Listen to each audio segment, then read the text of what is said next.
A single shot shattered the morning stillness, echoing across the vast prairie as Deanna Cole clutched the reins of her panicked horses, desperately trying to maintain control of the wagon that carried everything she owned in this world. The wheel hit a deep rut, sending the vehicle careening sideways before it violently overturned, spilling her meager possessions across the dusty trail and throwing her clear of the wreckage. Wyoming Territory, 1876. This wasn't how Deanna had envisioned her journey west would end.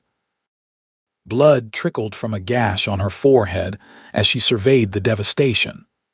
The wagon lay on its side, one wheel completely shattered, supplies scattered across the trail like fallen leaves. Her chest tightened as she spotted her mother's porcelain teapot, the only keepsake she had left broken into jagged pieces. Deanna dropped to her knees, gathering the fragments in trembling hands, and that's when the tears came, flowing hot and unstoppable down her dirt-streaked face. She didn't hear the approaching hoofbeats over her own sobs. "Madam, you hurt." The deep voice startled her, and Deanna looked up through tear-blurred vision to see a tall figure silhouetted against the bright morning sun. Xavier Blackwood had been tracking a small band of cattle rustlers for 3 days when he heard the gunshot. Experience told him it wasn't the sound of a hunting rifle someone had fired a warning shot, or worse. He'd urged his horse forward, following the sound, only to crest a small rise and discover the overturned wagon and the woman kneeling beside it, shoulders shaking with grief. Deanna wiped hastily at her tears, embarrassment coloring her cheeks. The horses spooked. There was a shot. She gestured vaguely toward the direction from which she'd come. Xavier dismounted in one fluid motion, his spurs jangling softly as his boots hit the ground. He was tall, broad-shouldered, with a face weathered by sun and wind. His dark hair peeked out beneath a wide-brimmed hat, and keen hazel eyes scanned the horizon before returning to her. Those horses of yours seem to have had the right idea. He moved toward the overturned wagon, examining it with a practiced eye. This axle's split clean through. Wheels beyond repair. His gaze swept over the scattered belongings. "You traveling alone, miss?" "Cole, Deanna Cole." She straightened her spine, trying to reclaim some dignity despite her tear-stained face. "Yes, I'm alone. My uncle is expecting me in Bison Creek. I was nearly there when." Her voice faltered. Xavier nodded, his expression grave. "Bison Creek's still a good 15 miles west." He knelt beside her, his voice softening. "Those shots weren't far off, not safe for you to stay put." He glanced at the broken teapot in her hands. "Family heirloom." Deanna nodded, fresh tears threatening. "My mother's. It's all I have left of her." Without a word, Xavier reached into his saddlebag and pulled out a clean bandana. He handed it to her, then began gathering the porcelain fragments, carefully wrapping each piece in a spare shirt from his bag. "My name's Xavier Blackwood. Most folks call me Blackwood." He continued collecting her scattered possessions. "I can't fix your wagon, Miss Cole, but I can get you safely to Bison Creek." He gestured to his horse, a sturdy chestnut stallion. "Rusty here can carry us both, along with whatever you can't bear to leave behind." Deanna hesitated, clutching the bandana. "Mr. Blackwood, I couldn't possibly—" "You can and you will," he said firmly. "Those shots came from the direction of the Henderson gang. They've been hitting travelers hard these past few weeks." He tied the wrapped porcelain pieces securely. "I reckon we've got about 10 minutes before they come investigating what happened to you." The urgency in his voice spurred Deanna to action. She quickly gathered a small bundle of essentials, a change of clothes, a locket containing a portrait of her parents, and a purse with her meager savings. "What about the rest?" she asked, looking helplessly at the scattered items. Xavier's expression was grim. "We take what we can carry now. I'll come back for the rest once you're safe, if there's anything left." Deanna nodded, swallowing hard. She had known the journey west would require sacrifices, but losing almost everything she owned wasn't what she had anticipated. Xavier helped her mount Rusty, then swung up behind her, one arm securing her while the other held the reins. "Hold tight," he murmured, and then they were off, the horse moving at a steady pace across the open prairie, leaving the broken wagon behind. They rode in silence for the first mile, Deanna acutely aware of the stranger's strength at her back, his arm a steady pressure around her waist. She had never been this close to a man before, certainly not one she'd just met. Propriety dictated she should be scandalized, but survival trumped social niceties out here. "Been traveling long?" Xavier finally asked, his deep voice rumbling near her ear. "3 weeks. I left St. Louis after my father passed." Deanna kept her gaze fixed ahead. "Uncle Thomas is my only family now. He owns the general store in Bison Creek." "Thomas Cole," Xavier sounded surprised. "I know Tom. Good man." Deanna twisted slightly to look at him. "You're familiar with Bison Creek then," Xavier nodded. "I've got a small ranch 10 miles outside town." "Nothing fancy, but it's mine." There was pride in his voice. "When I'm not working my own land, I do some scouting for the army, tracking trouble." His expression darkened. "Like the Henderson gang. Why would they shoot at a lone woman in a wagon?" Deanna asked, her voice trembling slightly at the memory. "They weren't aiming at you," Xavier explained.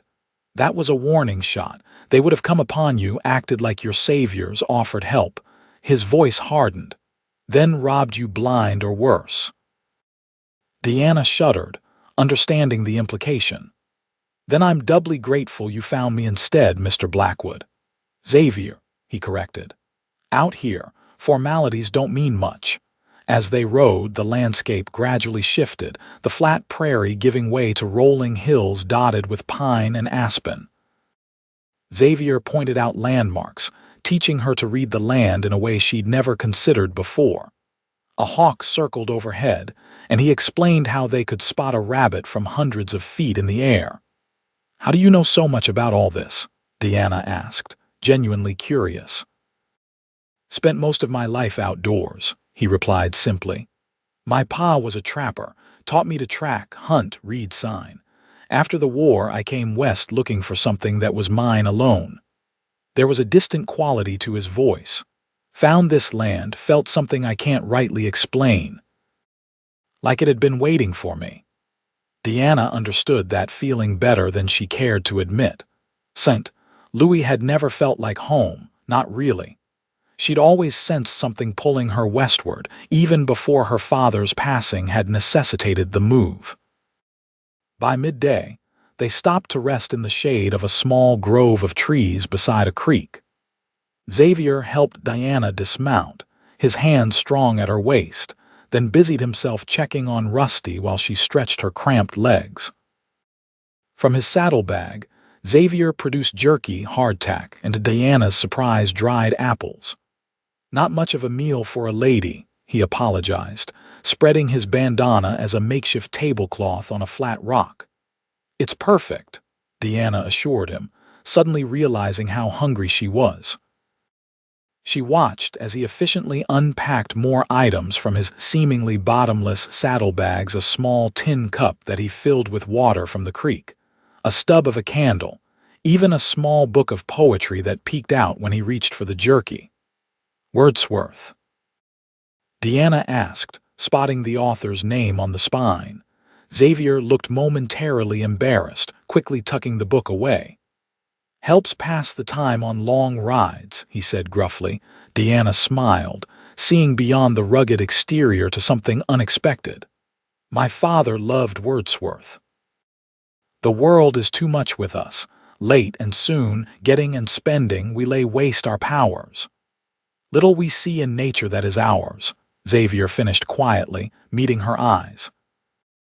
In that moment, something shifted between them, a recognition, perhaps, that neither was quite what the other had initially assumed. They ate in companionable silence, the tension of the morning's events gradually easing from Deanna's shoulders. She found herself studying Xavier when he wasn't looking the way the sun brought out auburn highlights in his dark hair, the careful precision of his movements, the quiet strength in his capable hands. "We should keep moving," Xavier said eventually, packing away the remnants of their meal. "Still have a ways to go before nightfall." As he helped her back onto the horse, their hands met, and Diana felt a curious warmth spread through her at the contact. She dismissed it as gratitude, nothing more. After all, what kind of woman would develop feelings for a man she'd just met, regardless of how kind or handsome he might be? The afternoon sun beat down mercilessly as they continued westward. Xavier kept them moving at a steady pace, occasionally pointing out interesting sights: a distant herd of pronghorn antelope, the ruins of an old trapper's cabin, mountains shimmering on the far horizon. "Have you lived out here long?" Deanna asked, trying to ignore the growing ache in her legs from hours in the saddle. "Going on 5 years now," Xavier replied.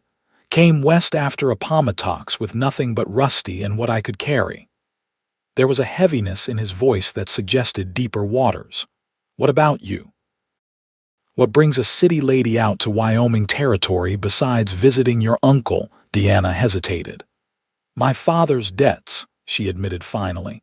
"After he died, there was nothing left. The creditors took everything except what I could pack in that wagon." She swallowed hard. "Uncle Thomas offered me a place to stay and work in his store until I can figure things out." "And what would you like to figure out?" Xavier asked, genuine curiosity in his voice. The question caught her off guard. In St. Louis, no one had ever asked what she wanted.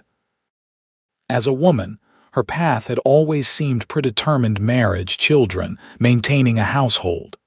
Her father's death had shattered that trajectory, but she hadn't allowed herself to consider alternatives. "I'm not entirely sure," she confessed. "I've always loved books. In another life, perhaps I might have been a teacher." Xavier was quiet for a moment. "Bison Creek's growing. The families there have been talking about building a proper schoolhouse. Last I heard, they were looking for someone with learning to teach the children." Hope flickered in Diana's chest, but she tempered it quickly. "I haven't the proper qualifications. Out here, being willing and able counts for more than fancy papers," Xavier said. "Something to think about anyway." The conversation drifted to other topics as the miles passed beneath Rusty's steady hooves. Diana learned that Xavier had fought for the Union, that he raised cattle and horses on his modest ranch, that he occasionally guided hunting parties from back east when money was tight. In turn, she told him about growing up in St. Louis, her love of literature, her mother's death from influenza when Deanna was 16. By late afternoon, dark clouds had gathered on the horizon, and Xavier frowned at the sky. "Storm's coming. We won't make Bison Creek before it hits." He scanned the landscape, seeming to make calculations in his head. "There's an old line shack about 2 miles west. We can shelter there until it passes." Deanna nodded, trying to hide her apprehension. The thought of spending the night alone with a man she'd just met, even one as honorable as Xavier, seemed made her distinctly uncomfortable. But the rapidly darkening sky left little choice. They reached the line shack just as the first fat raindrops began to fall. It was a simple one-room structure, weathered by years of Wyoming seasons but still solid. Xavier helped Diana dismount, then quickly led Rusty to a lean-to attached to the side of the cabin. Inside, the shack was Spartan but clean. A small iron stove stood in one corner, a narrow cot against the far wall. A rough-hewn table with a single chair completed the furnishings.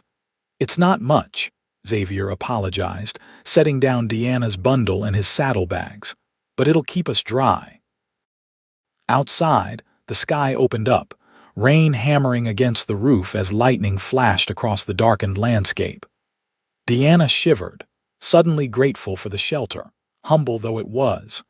Xavier busied himself starting a fire in the stove, his movements efficient and practiced. From his saddlebags, he produced a small pot, coffee, and more provisions. "Might as well make ourselves comfortable," he said. "This storm could last a while." Deanna set about helping, glad for something to occupy her hands and mind. The small space felt even smaller with Xavier's tall frame moving around, and she was acutely aware of him in a way that both unnerved and intrigued her. As darkness fell, the lined shack was transformed by the warm glow of the stove and a small lantern Xavier had lit. The coffee bubbled, and he produced a tin of beans that he set to heating. Outside, the storm raged, but inside, a different kind of tension was building, one made of shared glances and careful movements as they navigated the confined space. "You take the cot," Xavier said firmly as they finished their simple meal. "I'll make do on the floor." "That hardly seems fair," Deanna protested. "You've already done so much." Xavier's expression softened. "My ma would haunt me till my dying day if I took a bed while a lady slept on the floor." A smile touched the corners of his mouth. "Besides, I've slept on worse." Deanna wanted to argue further but saw the resolve in his eyes. Instead, she helped him fashion a pallet near the stove using his bedroll and spare blankets from his saddlebags. As they worked, Xavier pulled out each item from his bags, showing a surprising array of useful things: a small sewing kit, extra ammunition for the revolver at his hip, a tin of salve for burns and cuts, even a small wooden carving of a horse that he admitted to whittling himself during long evenings alone. "You're remarkably well prepared," Deanna observed, admiring the little horse. "Out here, being unprepared can get you killed," Xavier replied matter-of-factly. He hesitated, then placed the carving in her hand. "Keep it, as a reminder that not everything that happens on the trail is bad." Diana's fingers closed around the smooth wood, touched by the unexpected gesture. "Thank you, not just for this, but for everything today. I don't know what would have happened if you hadn't come along." Their eyes met across the small space, and something electric passed between them, a current stronger than the lightning outside. Xavier cleared his throat and turned away first, busying himself with checking that the door was securely latched. "We should get some rest," he said, his voice slightly rough. "Tomorrow will be a long day." Diana nodded, suddenly shy. She turned her back as she removed her dusty outer garments, keeping on her chemise and petticoat. The cot creaked as she slipped beneath the blanket Xavier had provided from his seemingly endless supply of necessities. Across the room, Xavier removed his boots, gun belt, and outer shirt, then stretched out on his makeshift bed, tipping his hat over his eyes. "Good night, Miss Cole," he said softly. "Deanna," she corrected, echoing his earlier words. "Out here, formalities don't mean much." She could see his smile even in the dimming light. "Good night, Deanna. Good night, Xavier." The storm continued through the night, rain drumming against the roof. But inside the lined shack, Deanna slept more soundly than she had in weeks, lulled by the rhythmic breathing of the man who had appeared like an answer to an unspoken prayer. Morning broke clear and bright, the storm having washed the world clean. Deanna woke to the smell of coffee and the sight of Xavier standing by the open door, surveying the landscape, his profile strong against the early light. "Storms past," he said, sensing her wakefulness. "We can be in Bison Creek by midday if we start soon." Diana nodded, feeling a curious reluctance at the thought of reaching their destination. In Bison Creek, she would become Thomas Cole's niece, the city girl come west. Xavier would return to his ranch or his tracking, and this strange interlude would end. They prepared for departure in companionable silence, sharing a breakfast of the last of Xavier's provisions. As Deanna folded the blanket from the cot, she noticed something protruding from beneath the thin mattress, a small leather-bound journal. Curiosity got the better of her, and she opened it to find pages filled with a neat, masculine hand. "Poetry," she realized with surprise. Original compositions, not copies of others' work. I wondered where I'd left that. Xavier's voice came from directly behind her, making her start guiltily. I'm sorry, I didn't mean to pry, Deanna said quickly, closing the journal and holding it out to him. Xavier took it, his expression unreadable. No harm done. He tucked the journal into his saddlebag. Just private thoughts, nothing worth reading. I disagree, Deanna said quietly. The few lines I saw were quite beautiful. A flush crept up Xavier's neck, visible above his collar. Just a way to pass the time, he muttered, but she could tell her words had pleased him. They set out under a sky washed clean by the night's storm, the prairie glistening with raindrops that caught the morning sun like scattered diamonds. Deanna was more comfortable now behind Xavier on the saddle, her body naturally finding its place against his. Tell me about Bison Creek, she requested as they rode. What should I expect? Xavier considered this. It's a growing town, not as rough as some, not as tame as others. The railroad's talking about putting in a spur line next year, which will change things. He pointed to a distant smudge on the horizon. That's it there. Your uncle's store is on the Main Street best-stocked place for 50 miles. As they drew closer, details emerged: a church steeple, scattered buildings clustered along what must be the main street, outlying farms and ranches dotting the surrounding landscape. Will you stay in town for a while? Deanna asked, trying to keep her voice casual. Xavier was quiet for a moment. Need to report what I've seen of the Henderson gang to the sheriff, he said finally. After that, I should get back to my ranch. Got cattle that need tending. Deanna nodded, ignoring the disappointment that settled in her chest. What had she expected? That he would suddenly decide to court her after a single day's acquaintance. Bison Creek proved to be larger than Deanna had anticipated, a proper frontier town, with a main street lined with businesses, side streets with neat houses, and a sense of permanent establishment that surprised her. People stopped to watch as Xavier guided Rusty down the center of town, curious about the newcomer sharing his saddle. They stopped in front of a large storefront with Kohl's General Merchandise painted across the facade. Before Xavier could help her down, the door burst open, and a portly man with a gray-streaked beard rushed out. Diana. Good Lord, girl, I was about to send out a search party. You're 2 days overdue. Thomas Cole's worried expression shifted to curiosity as he took in the man behind his niece. Blackwood, what's going on here? Xavier dismounted first, then helped Deanna down. Your niece had some trouble on the trail, Tom. Wagon overturned about 15 miles east. Henderson gang was in the area. Thomas's face paled. Lord have mercy. He pulled Deanna into a fierce hug. Are you hurt, child? I'm fine, Uncle Thomas, Deanna assured him, returning the embrace. Thanks to Mr. Blackwood, he rescued me and brought me safely here. Thomas turned to Xavier, extending his hand. I'm in your debt, Blackwood. Anything you need, you just name it. Xavier shook the offered hand. Just doing what anyone would, Tom. His eyes briefly met Deanna's. Your niece is a brave woman, kept her head in a difficult situation. Deanna felt a flush of pleasure at his words. Mr. Blackwood, Xavier, has been incredibly kind. He even wrapped the pieces of Mother's teapot so they might be repaired. Thomas's eyebrows rose at the use of Xavier's first name, but he made no comment. You'll stay for dinner at least, he said to Xavier. Let me properly thank you for bringing my niece safely to me. Xavier hesitated, glancing toward the sheriff's office further down the street. Need to report to Sheriff Wilson first about the Henderson gang, but yes, I'd be obliged for the meal. Excellent, say 6 o'clock. We live above the store. Thomas took Deanna's bundle from Xavier. Come on, child.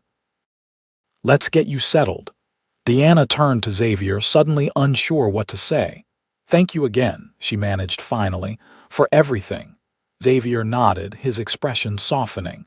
Until this evening, Deanna. He tipped his hat, then remounted Rusty and rode toward the sheriff's office. Deanna watched him go, a curious emptiness settling in her chest, despite her uncle's arm around her shoulders guiding her into the store. The next few hours passed in a whirlwind as Thomas showed Deanna the living quarters above the store, a comfortable apartment with 3 bedrooms, a kitchen, and a sitting room that was far more luxurious than she had expected. Her uncle, it seemed, had done well for himself in Wyoming territory. Thomas's housekeeper, Mrs. Abernathy, a kindly widow in her 60s, fussed over Deanna, drawing a bath and providing clean clothes while exclaiming over the terrible ordeal she had endured. Deanna tried to explain that Xavier had saved her from the worst of it, but this only led to more questions about the handsome young rancher that made her blush furiously. By late afternoon, Diana had been introduced to half the town, it seemed, as curious neighbors and customers found excuses to visit the store and meet Thomas Cole's niece from St. Louis. She smiled and made conversation until her face hurt, all the while watching the clock and wondering if Xavier would actually return for dinner. At 5:30, Thomas closed the store and Mrs. Abernathy put the finishing touches on a meal that would have fed a cavalry regiment roast chicken, potatoes, fresh bread, and an apple pie that filled the apartment with its cinnamon fragrance. "Your young man certainly made an impression on you, Mrs. Abernathy observed as Deanna changed her dress for the 3rd time. "He's not my young man," Deanna protested, settling finally on a blue dress that matched her eyes. "He's simply a kind stranger who helped me when I was in need." Mrs. Abernathy's knowing smile suggested she wasn't convinced. "Of course, dear. That's why you're fixing your hair again." Deanna couldn't deny it. Something about Xavier Blackwood had gotten under her skin in a way no man ever had before. His quiet strength, his unexpected love of poetry, the gentle way he had cared for her needs, all of it combined to create an impression that was proving difficult to shake. At precisely 6 o'clock, there was a knock at the store's front door. Thomas went down to answer it, returning moments later with Xavier, who had clearly made efforts with his own appearance. His dark hair was damp and neatly combed, his face freshly shaved, and he wore a clean shirt under a vest that emphasized the breadth of his shoulders. More surprising was the bundle in his arms, Diana's mother's porcelain teapot, meticulously pieced back together. "Mrs. Wilson, the sheriff's wife, is handy with fixing things," Xavier explained as he presented it to Deanna. "Said it won't hold water anymore, but thought you might still want it as a keepsake." Deanna took the repaired teapot, tears springing to her eyes at the thoughtfulness of the gesture. The cracks were visible, lines of glue tracing the original damage, but the pieces were all there, the teapot whole once more. "Thank you," she whispered, meeting his gaze. "This means more than I can say." For a moment, they simply looked at each other, the rest of the room fading away until Thomas cleared his throat pointedly. "Dinner's getting cold," he announced, breaking the spell. The meal was pleasant, conversation flowing easily as Xavier told Thomas about the Henderson gang's movements, and Thomas, in turn, filled Xavier in on town news. Deanna mostly listened, content to observe Xavier in this different setting, noting how he carefully minded his manners while still maintaining his frontier directness. "Deanna tells me you might be looking for a schoolteacher," Xavier said as they lingered over coffee and pie. "Mentioned she has an interest in teaching." Thomas looked surprised, then thoughtful. "That's right. The town council voted last month to build a proper schoolhouse. Been advertising for a teacher, but no takers yet." He studied his niece with new eyes. "You interested, Deanna?" "Your father wrote that you had a good education." Deanna hesitated, glancing at Xavier, who gave her an encouraging nod. "I would be, yes, very much so." "Well then," Thomas said, a smile breaking across his face, "I'll speak to Mayor Hawkins tomorrow." Can't promise anything, but having family backing would help your case. As the evening drew to a close, Xavier rose to leave. Thank you for the meal, Tom. Mrs. Abernathy, that was the finest pie I've had since leaving my mother's table. The housekeeper beamed at the compliment. You're welcome back anytime, Mr. Blackwood. Thomas shook Xavier's hand warmly. I meant what I said earlier. Anything you need, you just let me know. Xavier nodded, then turned to Deanna. Miss Cole, he said formally, conscious of her uncle's watchful eye. It was a pleasure making your acquaintance, despite the circumstances. Diana felt a sense of loss at the finality in his tone. Will you be returning to your ranch immediately? At first light, Xavier confirmed. Been away too long already. Thomas glanced between them, then suddenly slapped his forehead. Almost forgot. Need to check the inventory ledger before tomorrow's deliveries. Deanna, would you be so kind as to walk Mr. Blackwood downstairs? I'll be along shortly. With a transparency that would have been comical under other circumstances, he disappeared into his office. Alone in the stairwell, Deanna found her courage. Will I see you again, Xavier? In the dim light, his expression was unreadable. I come to town every couple of weeks for supplies. He hesitated. Would you want to see me again? Yes, Deanna said simply. Very much. Xavier stepped closer, close enough that she could feel the warmth radiating from him. I'm not a sophisticated man, Deanna. I've got calloused hands and simple ways. But if you'd permit me to call on you properly next time I'm in town. I would like that, Deanna said, her heart racing. Very much. Xavier's hand rose to gently touch her cheek. I've known you less than 2 days, he said softly, but I can't remember what my thoughts were like before they were full of you. Deanna leaned into his touch, emboldened by his words. Poetry again, Mr. Blackwood. A smile curved his mouth. Just the truth, Miss Cole. When he kissed her, it was gentle and brief, a promise rather than a demand. Deanna felt it down to her toes nonetheless, a warmth spreading through her that had nothing to do with the summer evening. Good night, Deanna, Xavier said as he stepped back. I'll return in 2 weeks' time. I'll be waiting, she promised. The next 2 weeks passed in a blur of activity as Deanna settled into life in Bison Creek. Thomas introduced her to Mayor Hawkins, who, after a brief interview, offered her the position of schoolteacher, contingent on enough families enrolling their children. Word spread quickly, and within days, 23 children were registered for classes to begin when the schoolhouse was completed in late August. Diana threw herself into preparations, developing lessons and ordering books through her uncle's store.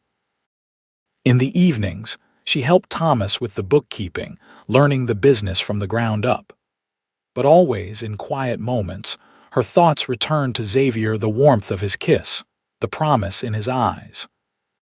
True to his word, exactly 2 weeks after their dinner, Xavier's tall figure appeared in the doorway of Cole's General Merchandise.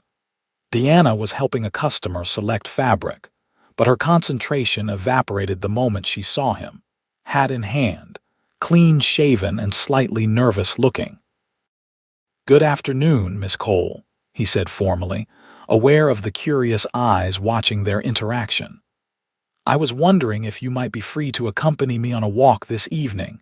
Deanna felt her face flush with pleasure.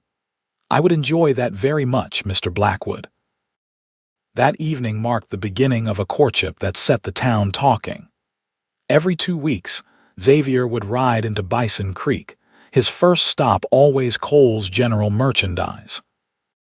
Sometimes they walked along the creek that gave the town its name. Other times, they sat on the bench outside the half-built schoolhouse, discussing books or sharing stories of their lives. Deanna learned that Xavier had lost both parents before the war, that he had a younger sister living in Ohio with her husband, that he wrote to her faithfully every month. He spoke of his dreams for his ranch expanding the herd, building a larger house, maybe raising horses as well as cattle.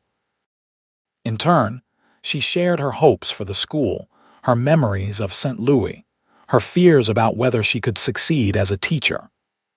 Xavier listened with genuine interest, offering encouragement and practical suggestions that showed his belief in her abilities. By the time the schoolhouse was completed in late August, Diana's feelings for Xavier had deepened into something she could no longer deny was love. The night before classes were to begin, they sat on the schoolhouse steps, the building smelling of fresh-cut lumber and new paint. "Nervous about tomorrow?" Xavier asked, his hand covering hers where it rested between them. "Terrified," Diana admitted with a small laugh. "What if I'm terrible at teaching? What if the children hate me?" Xavier squeezed her hand. "They won't. You've been preparing for weeks. And you have something many teachers lack: you genuinely care about whether they learn." Diana looked at him, heart full. "How do you always know exactly what to say to ease my mind?" "Not always," Xavier said, suddenly serious. "There are things I want to say to you that I can't find the right words for." Diana's pulse quickened. "Try," she encouraged softly. Xavier took both her hands in his. "Diana, I've been alone most of my adult life. Thought that was just my lot. Then I found you crying by that broken wagon, and something in me shifted." His eyes held hers, vulnerable and honest. "I'm falling in love with you. Have been since that day in the line shack when you quoted Wordsworth and looked at me like I was more than just a rough cowboy." Diana felt tears prick her eyes. "Xavier, let me finish," he said quickly. "I know it hasn't been long. I know I'm asking a lot, but I want you to visit my ranch this Sunday. See the life I'm offering before you answer the question I'm working up the courage to ask." Diana's heart soared at his implication.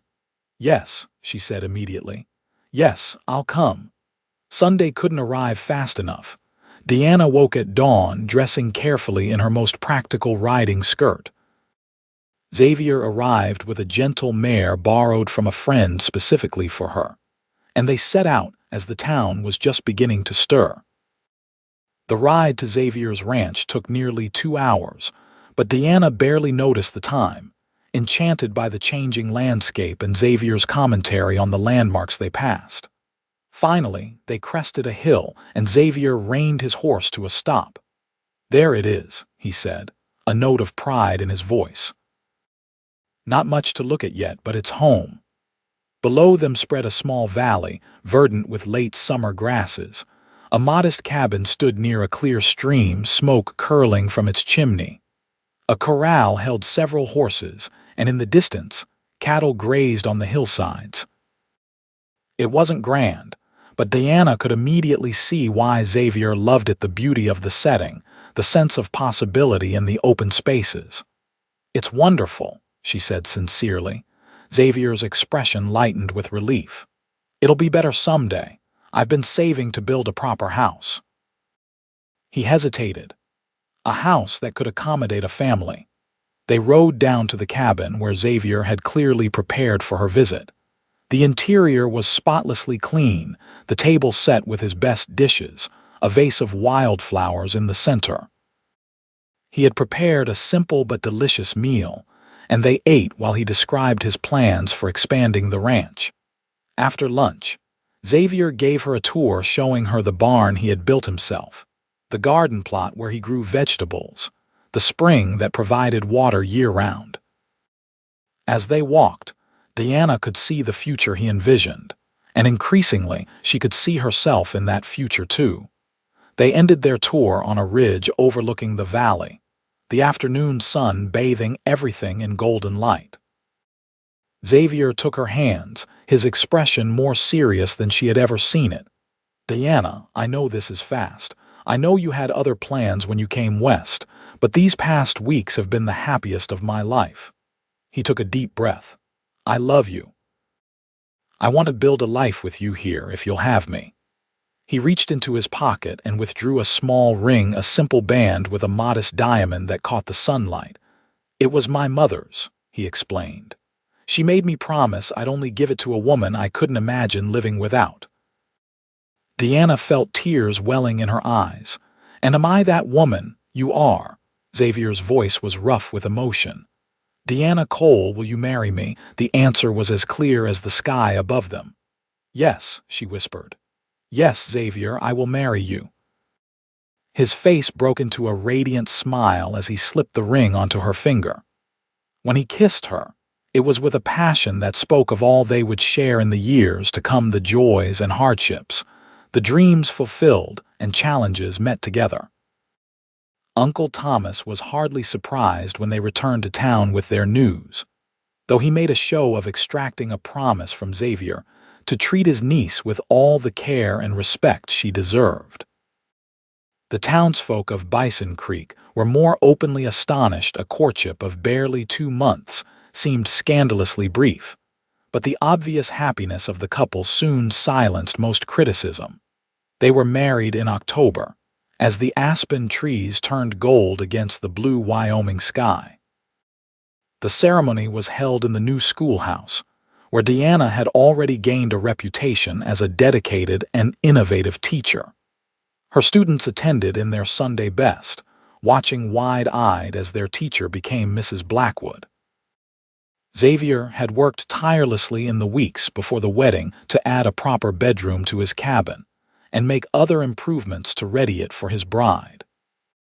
When he carried Deanna across the threshold that evening, she was moved to tears by the evidence of his labor curtains at the windows, a bookshelf filled with volumes he had ordered specially from Denver, a rocking chair placed near the hearth. "Welcome home, Mrs. Blackwood," he said softly, setting her on her feet but keeping his arms around her. Deanna looked up at him, this man who had found her at her lowest moment and helped her rebuild her life into something more beautiful than she could have imagined. "I love you, Xavier," she whispered. "Thank you for emptying your saddlebags for a sobbing stranger." He smiled, touching his forehead to hers. "Best thing I ever did, and I'd do it all again to end up right here with you. That winter was harsh but beautiful." Deanna continued teaching, riding to town each morning and returning to the ranch each evening, where Xavier always had a fire burning and dinner started. They spent the long evenings reading aloud to each other, planning expansions to the ranch, and learning the rhythms of married life. When the snow was too deep for Deanna to make the journey to town, she stayed home, secretly treasuring these unexpected holidays with her husband. By spring, Diana had news of her own to share. Standing in the doorway of the cabin as Xavier returned from checking on a new calf, she felt a surge of happiness so intense it nearly overwhelmed her.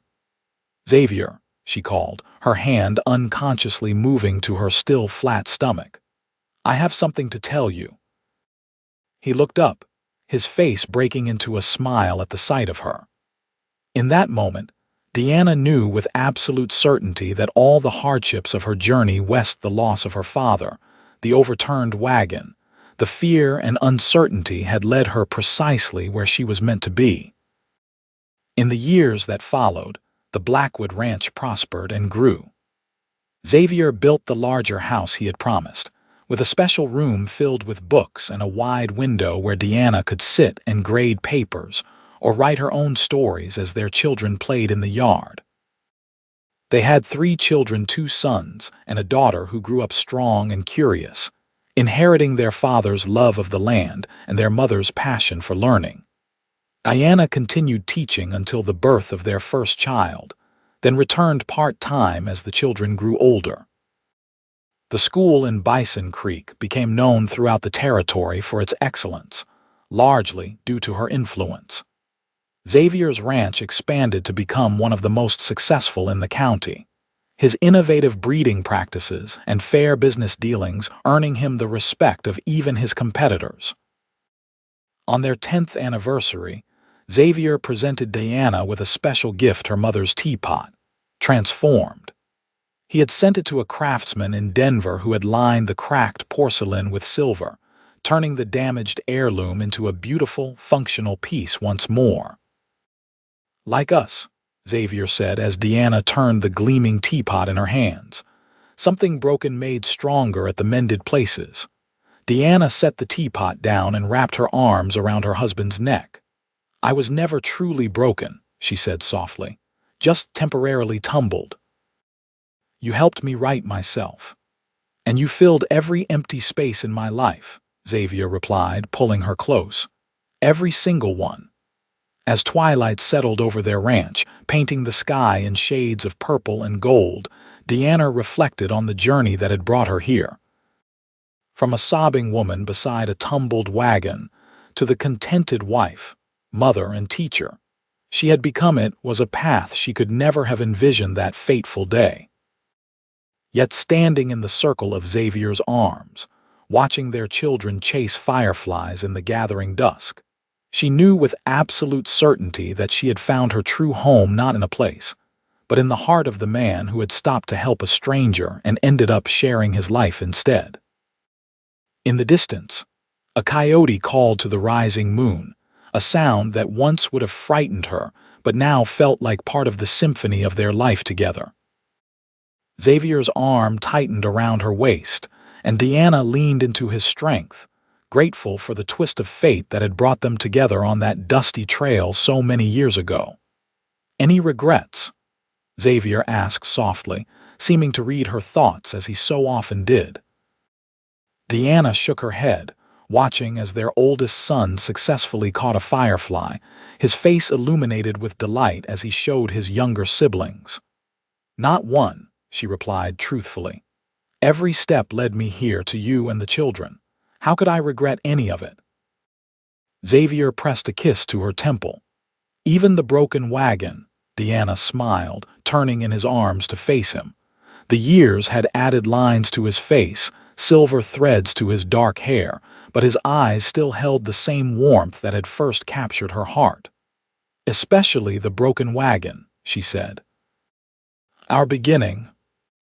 As the stars emerged one by one in the vast Wyoming sky, Xavier and Deanna Blackwood stood wrapped in each other's arms, surrounded by the life they had built together, a life that had begun with an overturned wagon, a sobbing woman, and a cowboy whose saddlebags had contained exactly what she needed to fill her empty heart.